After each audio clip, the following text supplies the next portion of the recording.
What's up, guys? Welcome back to my YouTube channel, Red Reviews. It's me for a third time, Vincent Rojas, back again, bringing you another review. Today I will be reviewing Guardians of the Galaxy Volume 3, which is written and directed by James Gunn and stars Chris Pratt, Zoe Saldana, Bradley Cooper, Dave Bautista, Vin Diesel, Karen Gillan, and Pom Klementieff.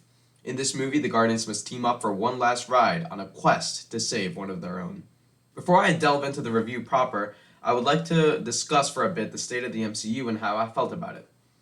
Recently, I felt that the movies have been very messy. They've had pretty bad and straight up unfinished CGI, and they've lacked the charm that the older movies had.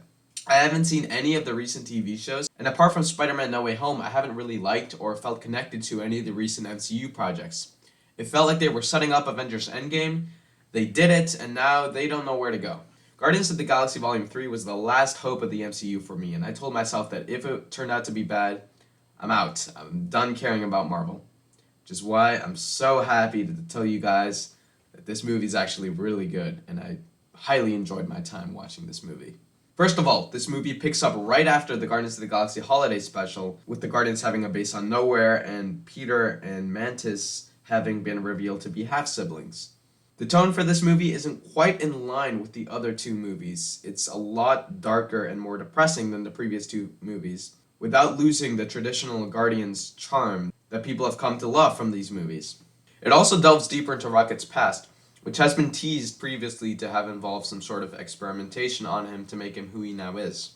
This is done through the use of flashback sequences, which are spread throughout the movie, telling Rocket's story in a chronological order, and this is sort of like a mini-movie within the larger Guardians adventure.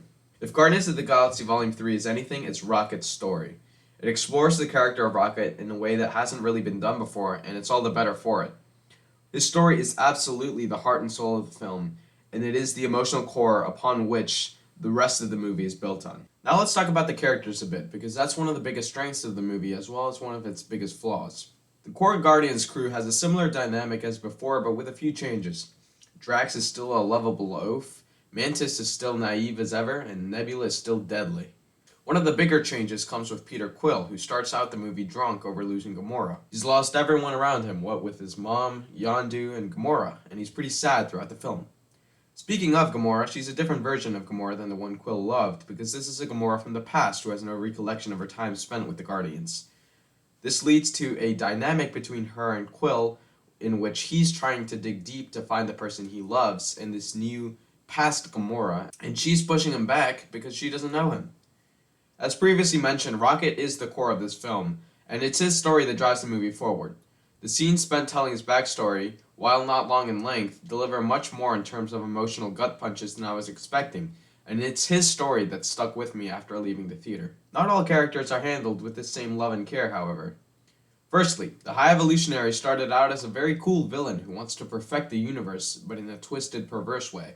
He had a lot of very intriguing moments at the beginning of the movie, but as it went on, his character was reduced back to what could be called a more traditional MCU villain, which isn't really that big of a loss, since the first Guardians movie is one of my favorite MCU films of all time, and its villain, Ronan, is really bad as a villain, but I still love that movie to death.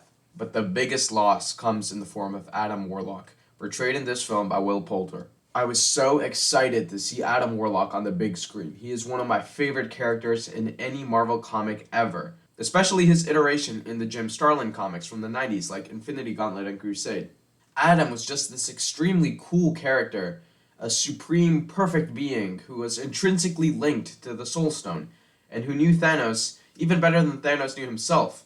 He fought against and with Thanos, and even led his own team, the Infinity Watch. I understand why they included him in this movie, because he does have run-ins with the High Evolutionary and Counter-Earth and the Guardians of the Galaxy at some point in the comics, all of which are in this movie.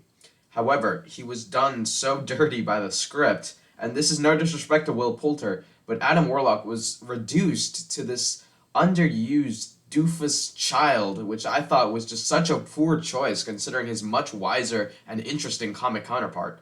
I think it would have been better if they had made Adam Warlock the way they did Vision in Avengers Age of Ultron, in that he was an eternally wise being, but was also just beginning to learn about this world. I mentioned Counter-Earth, and the whole idea behind this created world led to a great sequence in the movie in which the Guardians arrive on this replica of Earth in order to find a person. This whole part of the movie was handled so well because it showed the apparent prosperity, but also the seediness of the whole thing, which I enjoyed a lot. In terms of pacing, Guardians of the Galaxy Volume 3 starts out pretty slow, but it continuously builds up momentum until the action-packed epic finale which fans of past Guardian movies will love. And of course, this movie does have an absolute killer soundtrack, courtesy of the very musically indulged James Gunn. I mean, starting out with Rocket listening to the acoustic version of Creep played over a great one-take, that's a win in my book, as I'm a huge Radiohead fan. As you can see, I own the first Guardians soundtrack on vinyl, and I'll probably get the one for the second one and this one as well, because this soundtrack just has so many great tracks in it. Overall, I was surprised at how much I enjoyed myself with this movie, and I would say that if you've been fed up with what Marvel has been putting out lately, you're going to enjoy this movie, because, at least in my experience, it took me back to a better era of Marvel. It was a highly satisfying conclusion to what is now my favorite trilogy from the MCU.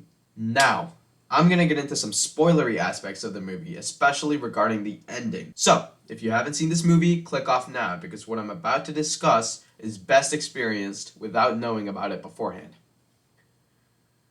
Did we get rid of the losers who haven't seen the movie yet? Good. First off, I was surprised at the fact that none of the Guardians died. They've been hyping up the movie with the possibility of Rocket's death, but he actually doesn't die in this movie, and James Gunn did say that somebody was going to die in this movie, and yeah, somebody does die in the movie, but it's not one of the Guardians. I genuinely thought Peter Quill was going to die as well when he jumps into space and he freezes up. I still think that I would be fine with that ending because it would have been fitting that he died by freezing in space, sacrificing his life to save others just like Yondu.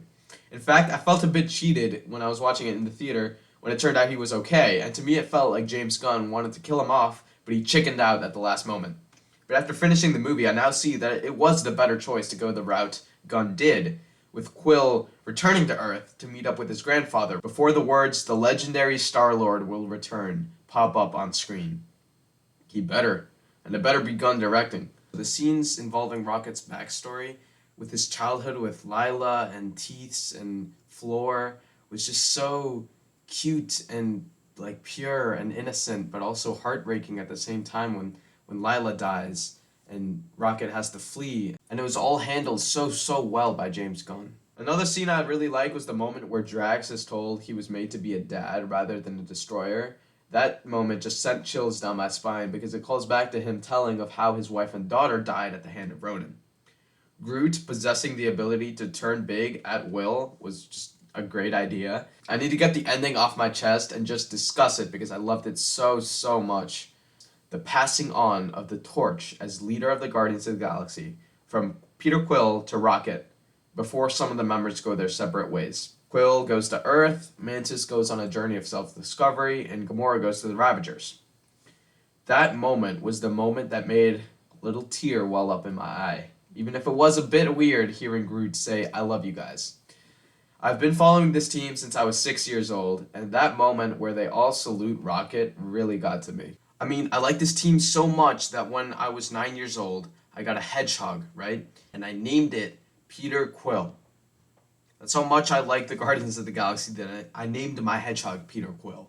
Rocket leading his own team of Guardians made up of different members than the one we've been following was a really nice touch because the Guardians of the Galaxy members fluctuate so much throughout the comics.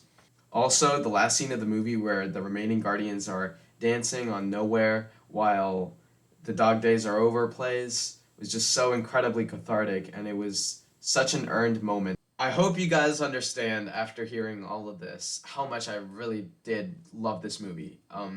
Again, apart from Spider-Man No Way Home, I haven't really liked anything since Endgame, and this was just so good. It's not a perfect movie. I mean, it has its flaws, but it's exactly what I wanted to see. And if you, like me, are a big fan of Guardians of the Galaxy, big fan of what James Gunn has been doing with these guys, go watch this movie, and man, that ending just hits. Alright guys, that's going to do it for this review. Thank you so much for watching. As always, go have a nice day, what's left of it. Peace.